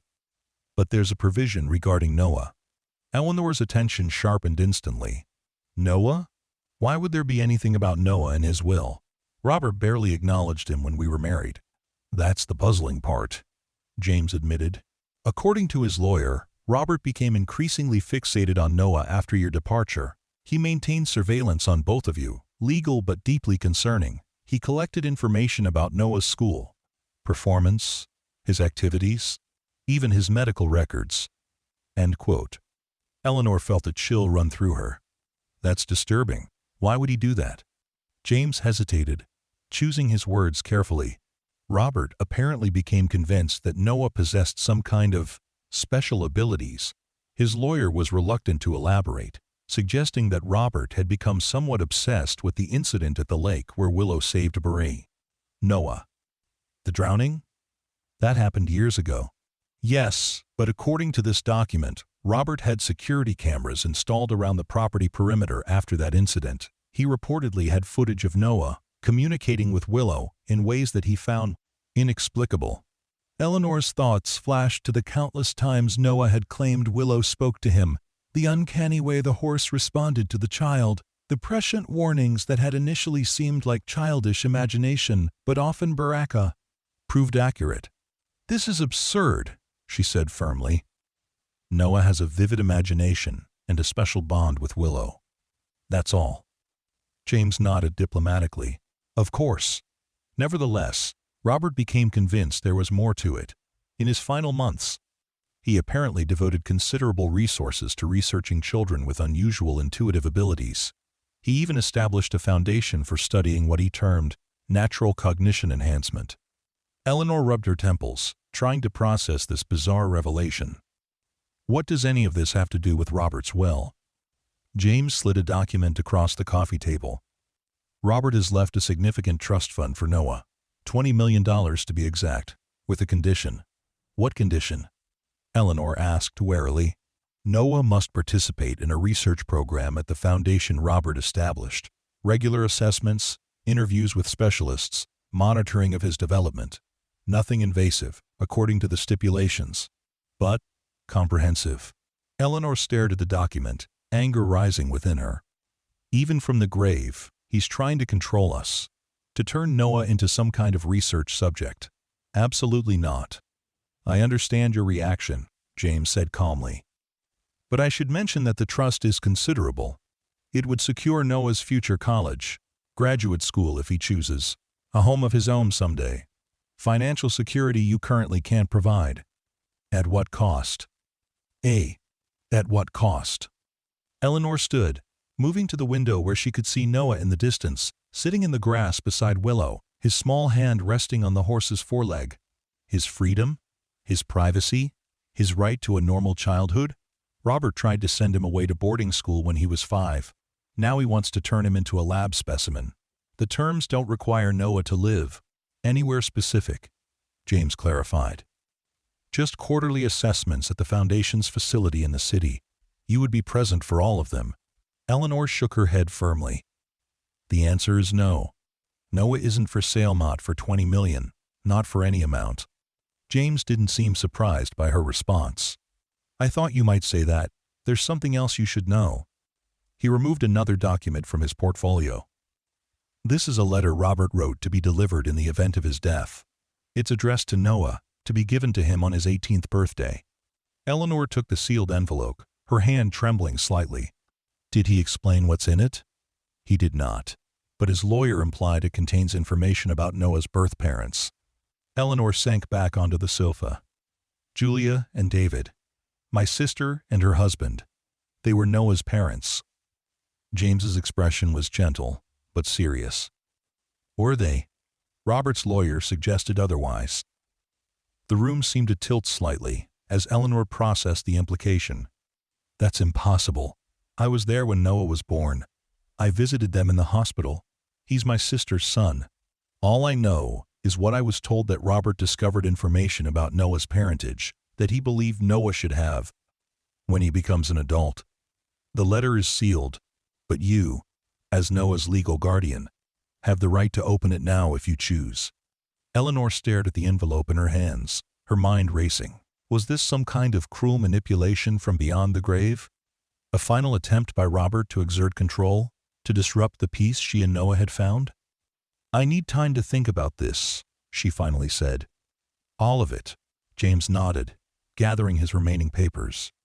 Of course. There's no immediate deadline for a decision about the trust. Take whatever time you need. He stood to leave, then paused. For what it's worth, Eleanor, I believe Robert's interest in Noah, however misguided, came from a place of genuine fascination, perhaps even concern. His lawyer said he spoke of the boy frequently in his final months. After James departed, Eleanor remained on the sofa, the sealed letter in her hands, her thoughts in turmoil. From the window, she could see Noah now riding Willow bareback, at a gentle walk around the paddock, his face alight with joy, his small body perfectly balanced on the mare's broad back. Whatever Robert had believed, whatever this letter contained, that simple image captured what truly mattered: Noah's happiness, his safety, his freedom to be exactly who he was meant to be. She placed the letter in her desk drawer, deciding not to open it yet. First, she needed to center herself, to remember what was real and true before confronting whatever manipulations Robert might have orchestrated with his final acts. Eleanor made her way outside to the paddock, where Noah greeted her with a wave. Willow says we should have a picnic by the big oak tree, he called. She says it's an important day. Despite her troubled thoughts, Eleanor smiled. Does she now? And why is it important? Noah shrugged, sliding easily from the horse's back. She didn't say, just that something that was lost is coming back today. A shiver ran through Eleanor, not entirely unpleasant but certainly unsettling. Noah's innocent relay of Willow's messages had often proven uncannily prescient. She glanced at the old mare, who gazed back with those ancient, knowing eyes. A picnic sounds perfect, Eleanor agreed. Let's pack a basket. As they gathered simple lunch provisions from the kitchen, Eleanor studied Noah surreptitiously. His features had always strongly resembled Julius, the same expressive brown eyes, the same dimple in his left cheek when he smiled. How could he possibly not be her sister's biological child? It was inconceivable.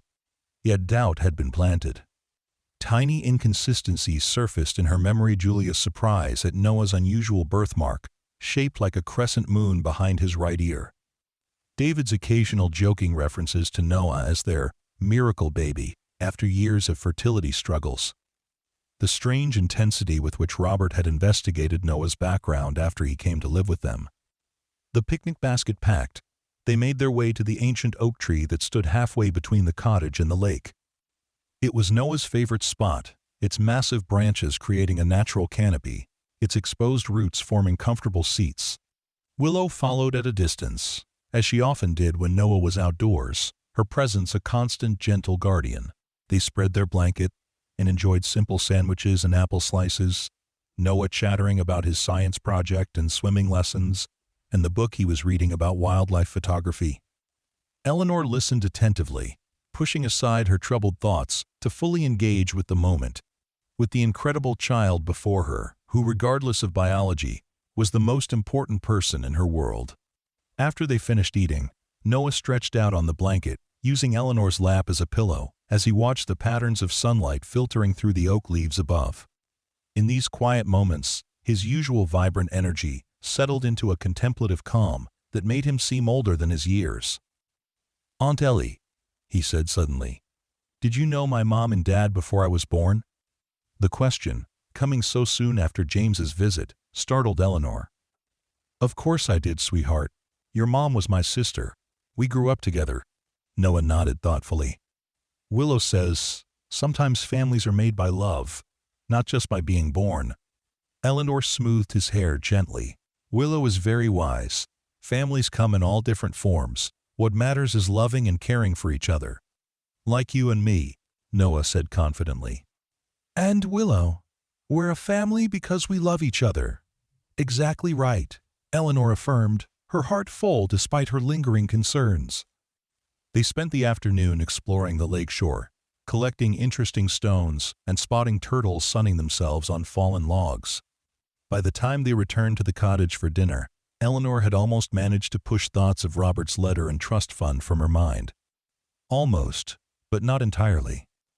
After Noah was in bed, she sat at her small desk in the living room and removed the sealed envelope from the drawer where she had placed it. The paper was heavy and expensive, the red wax seal bearing Robert's distinctive monogram. So like him, she thought, to maintain formality and ostentation, even in death. Her fingers hovered over the seal, tempted to break it, to confront whatever information or manipulation it contained. But something held her back, an instinct that the time wasn't quite right, that she needed more clarity before confronting whatever lay within. Instead, she reached for her phone and dialed a number she hadn't called in years. After several rings, a familiar voice answered. Dr. Winter's office. This is Eleanor Hamilton, Eleanor Blackwood now. I need to speak with Dr. Winters about my sister's medical records from 8-9 years ago. There was a pause. I'll see if the doctor is available. One moment, please. Eleanor waited, her free hand absently tracing the outline of Robert's seal on the envelope. Dr. Winters had been Julia's obstetrician throughout her difficult pregnancy with Noah. If anyone could confirm or refute Robert's apparent claims about Noah's parentage, it would be her. Eleanor? Is that really you? Dr. Winters' warm voice came on the line. It's been years. Yes, it has. I hope I'm not interrupting your evening. Not at all. I was just finishing some paperwork. How is Noah? He must be, what, 8 now? Almost 9. He's wonderful, thriving. Growing, amazing me, every day. Eleanor took a deep breath. Dr. Winters, I need to ask you something about Noah's birth. Something sensitive. The doctor's tone shifted subtly, becoming more professional. I see. What is it you need to know? Is there any possibility at all that Noah isn't Julia and David's biological child? The silence that followed seemed to stretch forever. Dr. Winters? I think this might be better discussed in person, Eleanor. Could you come to my office tomorrow? I have an opening at 10 a.m. Eleanor's heart sank. A simple no would have sufficed if Robert's insinuations were completely baseless. I'll be there, she promised, ending the call with a growing sense of unease. Sleep eluded her that night. Eleanor tossed restlessly, fragments of memories jumbling together in her mind. Julia's tearful phone calls during years of fertility treatments. The unexpected announcement of her pregnancy after they had supposedly given up trying. The strange tension between Julia and David in the hospital delivery room. The intensity of their protection over Noah. Even silence from close family. When dawn finally arrived, Eleanor gave up on sleep. She moved quietly around the cottage, preparing for the day. Noah would spend the morning with his friend Tyler from school, an arrangement that would allow Eleanor to meet with Dr. Winters without explanations or questions. After dropping Noah off at Tyler's house, Eleanor drove to the medical complex where Dr. Winters had practiced for over 30 years.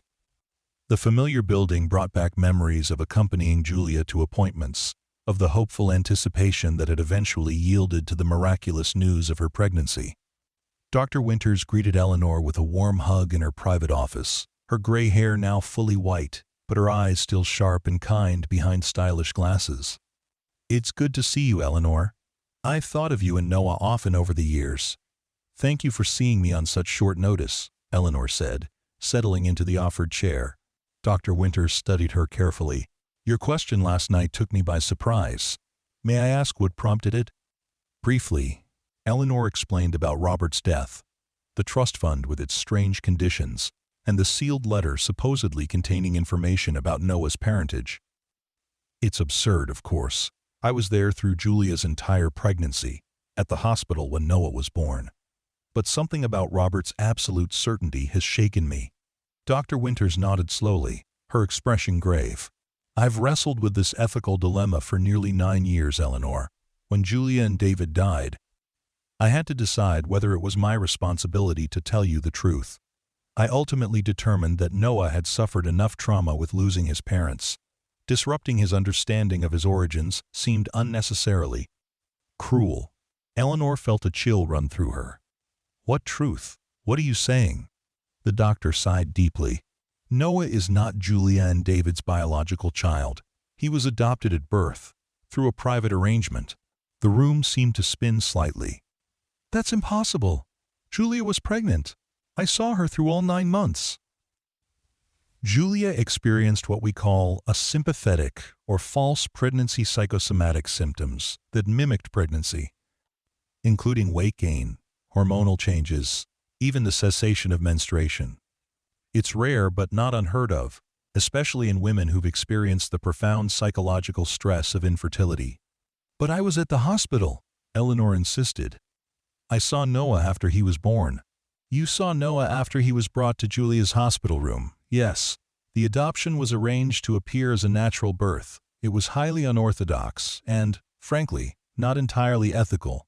But Julia and David were desperate after years of disappointment. They found a pregnant woman willing to give up her child, timed everything to coincide with Julia's false pregnancy, and arranged for immediate transfer of the newborn. Eleanor felt as though the floor had dropped away beneath her. Who were the birth parents? Where did Noah really come from? Dr. Winters hesitated. The birth mother was very young, 17, I believe. She wanted complete anonymity and a closed adoption. I never met her personally. The arrangements were handled through a private attorney. And the father? Unknown, according to the limited information I received. Eleanor tried to process this shocking revelation. Why didn't Julia tell me? We were so close. She wanted the world to believe Noah was biologically hers, including Noah himself. The fewer people who knew the truth, the less chance of it ever getting out.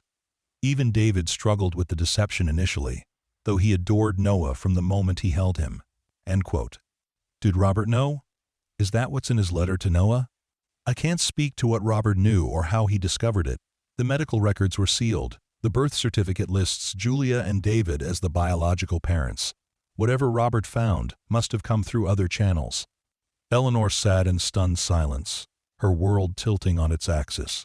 Noah was adopted. The child she had loved as her nephew from the moment of his birth had come from unknown parents, brought into their family through deception, however well-intentioned. What should I do with this information? She finally asked. Noah believes Julia and David were his biological parents. Finding out otherwise would be another loss for him to process. Dr. Winters leaned forward, her expression compassionate but firm. Modern psychological research strongly suggests that children benefit from knowing their adoption story, presented appropriately for their age and understanding. Secrets like this have a way of emerging eventually, often at the worst possible times and in the worst possible ways. End quote. Eleanor thought of Robert's sealed letter, scheduled to be opened on Noah's 18th birthday. So, I should tell him?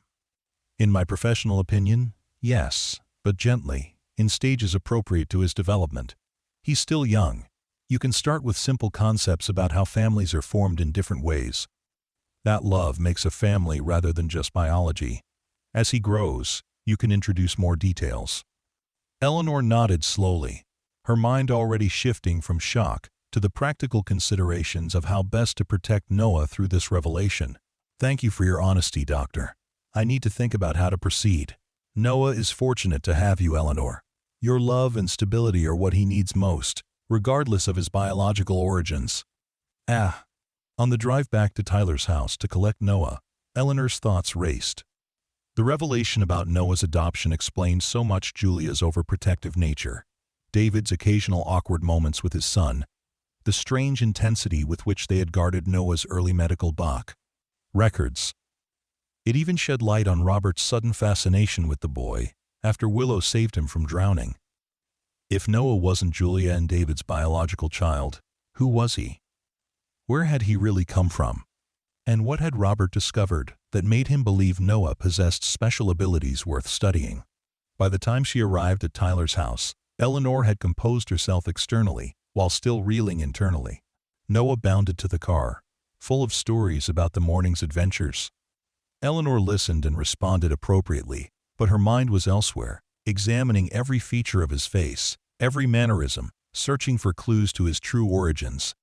When they arrived home, Noah immediately ran to Willow's paddock to greet the old mare.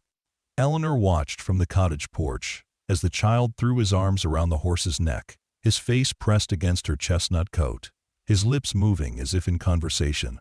After a moment, Noah turned and looked directly at Eleanor, his expression suddenly solemn. With Willow following, he walked back to the cottage. "Willow says you learned a big secret today," he said without preamble. "About me." Eleanor felt a jolt of surprise. "What do you mean, sweetheart?" Noah shrugged, his expression far older than his years. "I don't know exactly. She just said you found out something that was hidden. And now you're worried about telling me." Eleanor crouched to Noah's level, her heart pounding. Was this simply childish imagination? A lucky guess based on her unusual behavior? Or was there something more to his connection with the old mare? "Noah, how does Willow tell you things? Can you explain it to me?" The boy considered this seriously. "It's not with words, not like people talk. It's more like pictures in my head, and feelings. Sometimes I just know what she wants to say, like the ideas were already in my brain, but I didn't notice them until she pointed them out." It was the most detailed explanation he had ever given of his communication with Willow. Eleanor had always assumed it was imaginative play, but the specificity gave her pause. "And what did Willow show you today? About the secret?" Noah's brow furrowed in concentration. "She showed me a picture of a tree with lots of branches and people standing on different branches, but all connected to the same roots. And she showed me you holding something like a book or a letter, looking sad. Then she said, 'Tell her the truth doesn't change love, it just makes it stronger.'" Eleanor gasped softly. The words were so precise, so oddly mature coming from a child Noah's age. And the tree imagery, a family tree, with connected roots, but different branches, was uncannily appropriate to the situation. "Noah," she said carefully, "do you believe Willow can really talk to you? That she knows things other people don't know?" Noah nodded without hesitation. "She's really old, Aunt Ellie. Not just horse old, but old. She says she's been watching over our family for a long time. She remembers your grandma when she was little like me." A strange chill ran down Eleanor's spine. Her grandmother had often told stories of riding a chestnut mare as a childa horse she claimed was descended from the very first horses her ancestors had brought to this land.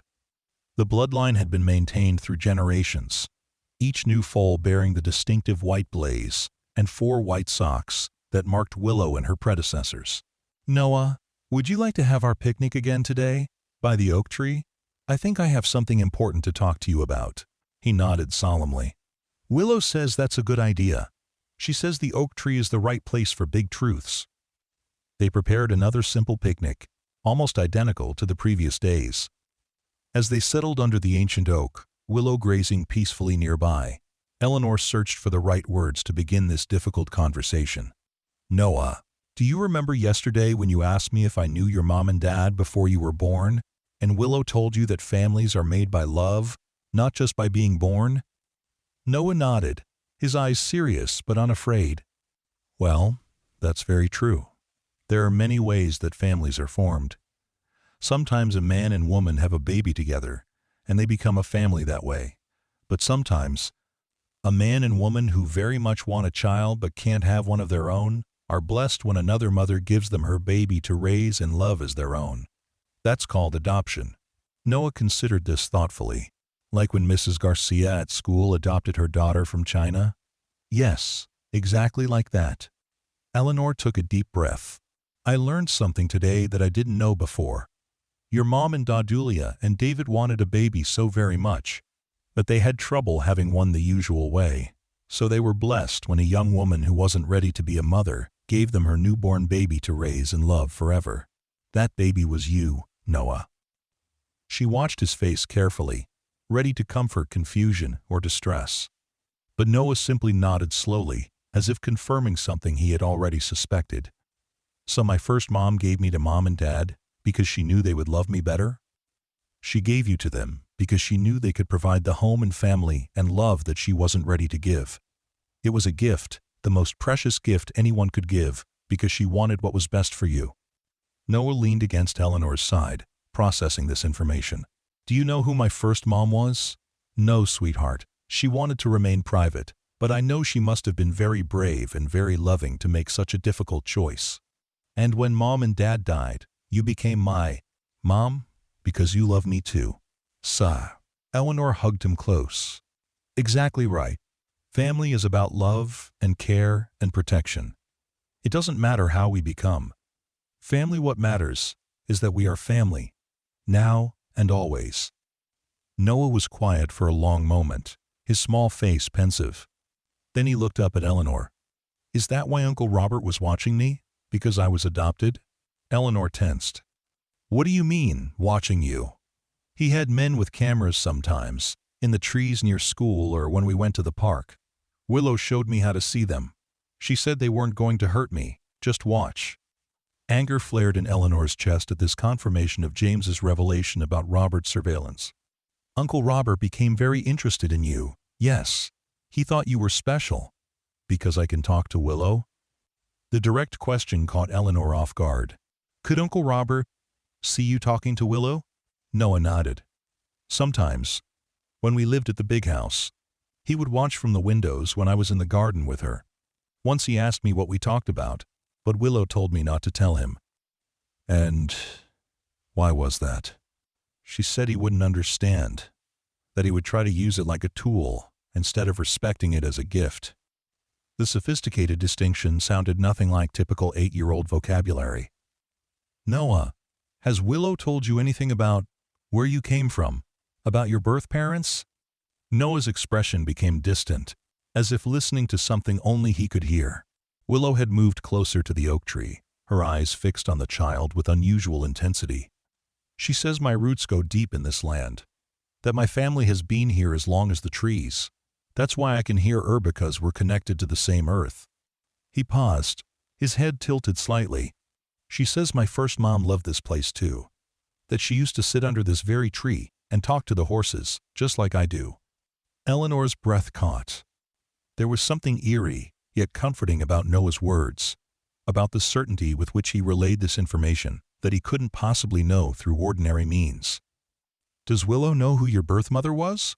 Noah nodded slowly. She says you have the answer in a letter, that when you're ready to read it, you'll understand everything. Robert's sealed letter. Eleanor reached into her pocket where she had placed it before leaving the house that morning, suddenly certain that whatever it contained was far more complex than a simple revelation about Noah's adoption. Would you like me to open it now? She asked Noah. He nodded, his expression calm and trusting. Willow says it's time. With trembling fingers, Eleanor broke the red wax seal and carefully opened the heavy envelope. Inside was a single sheet of Robert's monogrammed stationery, covered in his precise, angular handwriting. Asterisk Eleanor. Asterisk asterisk. If you're reading this, I am gone from this world. I have instructed my attorneys to ensure this letter reaches Noah on his 18th birthday, but I suspect you will intercept it sooner. Perhaps that is for the best. Asterisk, asterisk. What I am about to reveal will seem incredible, perhaps even impossible. I wouldn't have believed it myself, had I not seen the evidence with my own eyes, documented through years of observation and research. Asterisk, asterisk Noah is not, as you believe, the adopted son of your sister and her husband. He is the biological grandson of your grandmother, Catherine Blackwood. Asterisk, asterisk. Catherine had a daughter before your mother was born. A daughter kept secret from the family and raised by distant relatives after a youthful indiscretion with a local farmhand. This daughter, named Emma, returned to the area as an adult and reconnected with Catherine privately. Emma had a daughter of her own, Lily, who grew up knowing Catherine as a mentor rather than as her grandmother. The relationship kept discreet to avoid scandal in more conservative times. Asterisk asterisk Lily became pregnant at 17. Catherine arranged a private adoption through Julia, ensuring her great-grandchild would remain within the family, though the exact relationship was concealed even from Julia and David. The young mother agreed never to reveal herself, though Catherine arranged for her to work as a riding instructor at a stable nearby, allowing her occasional glimpses of her son from a distance. Asterisk. Asterisk. I discovered this history through extensive investigation after becoming convinced there was more to Noah than met the eye. His uncanny connection with that ancient mare, his intuitive understanding of the estate lands, his occasional statements of knowledge he couldn't possibly possess, all pointed to something extraordinary. Asterisk, asterisk. Catherine Blackwood was known in certain circles for her unusual abilities, animal communication, natural healing, an intuitive connection to the land that defied rational explanation. These gifts had appeared sporadically in her bloodline for generations. Noah has inherited these abilities in their fullest expression. Asterisk, asterisk. The trust I have established for Noah isn't about exploitation but protection. The foundation will provide resources to understand and develop his gifts safely, away from those who might seek to use them for less noble purposes.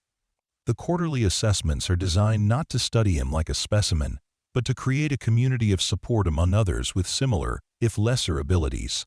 Asterisk, asterisk. You may choose to reject this offer, of course. You've always been fiercely protective, even when it wasn't in your best interest. But know that others will eventually notice what Noah can do. Better he be prepared, surrounded by those who understand, than left vulnerable to discovery. Asterisk, asterisk. Catherine's journal, which contains the full history of her family's unusual lineage, is stored in a safe deposit box at First National Bank. Box 1147. The key is enclosed with this letter. Asterisk, asterisk. Whatever you decide, know that in my final years, I came to regret many things, most especially the ultimatum that drove you and Noah away. Perhaps this trust can serve as some small atonement. Asterisk, asterisk, Robert, asterisk. A small key had indeed been enclosed, taped to the bottom of the letter. Eleanor read the contents twice, her mind struggling to accept the fantastical claims Robert had laid out. Yet even as skepticism rose, so did recognition of the truth in his words. Noah's deep connection to the land. His ability to communicate with Willow in ways that defied conventional explanation.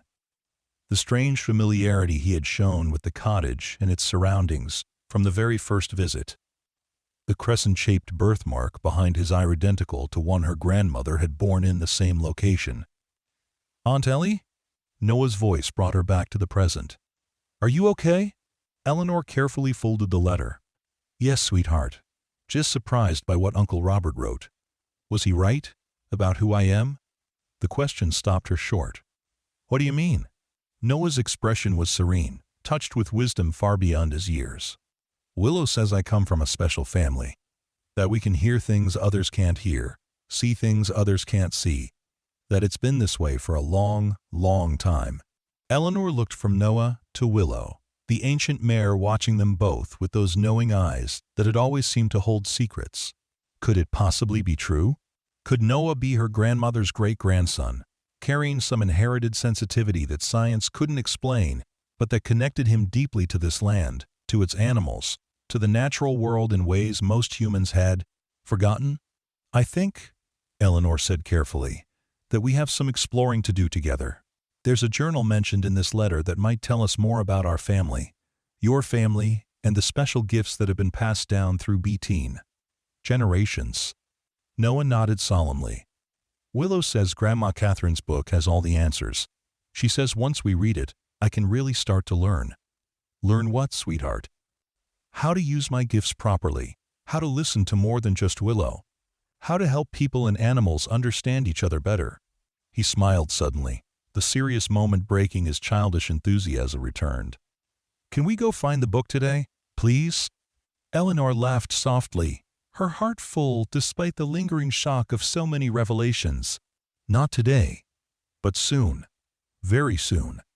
As they packed up their picnic and walked back toward the cottage, Willow following at her own pace, Eleanor found her mind returning to the moment 3 years ago, when she had stood at the lake and felt a profound connection to the land, to her ancestry, to something larger than herself. That moment of clarity had given her the courage to leave Robert, to choose love over money, to reclaim her independence. Now she understood it had been much more than a moment of personal insight. It had been a reawakening of something dormant within her perhaps, a milder version of the gifts Noah expressed so naturally. A reconnection to the wisdom her grandmother had tried to instill in her. Asterisk, the land speaks. Listen with your heart, not just your ears. Asterisk, The path ahead would undoubtedly bring challenges. There would be decisions about Robert's trust and foundation, about how to develop and protect Noah's unusual abilities, about when and how to introduce him to the fuller truth of his lineage. But as they reached the cottage, bathed in the golden light of late afternoon, Eleanor felt an unexpected sense of peace. "Aunt Ellie," Noah said as they stepped onto the porch, "can I ask you something important?" "Of course." "Of course. Now that we know I'm really part of your family by blood, I mean, not just by love, can I call you Mom instead of Copper? Aunt Ellie?" Tears sprang to Eleanor's eyes, joyful and healing. "I would like that very much, Noah." He wrapped his arms around her waist, his head resting against her heart. "Willow says, it's when I should have called you all along, that you were always meant to be my mom, even before you knew it yourself." Over Noah's head, Eleanor met Willow's steady gaze across the yard. The old mare dipped her head once, as if in confirmation, before turning toward her paddock with unhurried dignity. 3 years ago, Robert had given Eleanor an ultimatum: choose money or family. In choosing Noah, she had not only found authentic purpose and love, but had unknowingly reclaimed a hidden branch of her family tree, reconnected with her grandmother's wisdom, and discovered gifts that transcended Dashan ordinary understanding. As the evening star appeared in the darkening sky above their cottage, Eleanor silently thanked the wise old horse, who had somehow orchestrated it all, saving Noah from drowning, guiding Eleanor back to her true self, preserving Catherine's legacy until the right moment for its revelation. Money or family? The choice that had seemed so difficult had actually been the simplest of all. For what wealth could possibly compare to this extraordinary gift to child, whose unique perception of the world would change it for the better? A legacy of wisdom stretching back generations, and the profound certainty that love, in its purest form, transcends all boundaries of time, biology, and understanding. Noah had already gone inside, eager to help prepare dinner. Eleanor lingered on the porch a moment longer, her gaze drawn to Willow, now standing motionless in her paddock, silhouetted against the sunset. "Thank you," she whispered into the gathering dusk. And though it might have been just the evening breeze, Eleanor could have sworn she heard a reply, not in words, but in the rustling of leaves, the distant lapping of lake water against the shore, the soft nickering of an ancient mare who had watched over their family for generations. Asterisk, welcome home. Asterisk,